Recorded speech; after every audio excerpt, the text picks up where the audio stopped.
मेरठ में कत्ल का एक सनसनीखेज मामला पेश आया है, जहां एक बेटे ने अपनी मां का कत्ल कर दिया।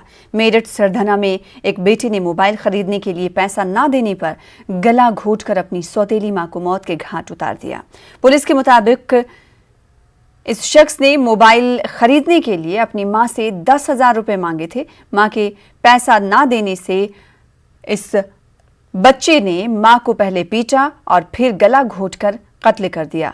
मां को मौत के घाट उतारने के बाद इस लड़के ने अपने वालिद को वारदात की जानकारी दी और फरार हो गया। लड़का वालिद फिर पुलिस को इस वारदात की जानकारी दी गई। लड़के के वालिद ने पुलिस ने मुलजिम को गिरफ्तार कर लिया है और मामले की हर पहलू से जांच की जा रही है। थाना सरधना के इस्लामाबाद मोहल्ले में श्रीमती रेशमा, जिनकी उम्र 35 वर्ष थी, इनकी हत्या इनके पुत्र के द्वारा, जिसका नाम खिजर है, जो 19 वर्ष का है, उसके द्वारा कर दी गई है।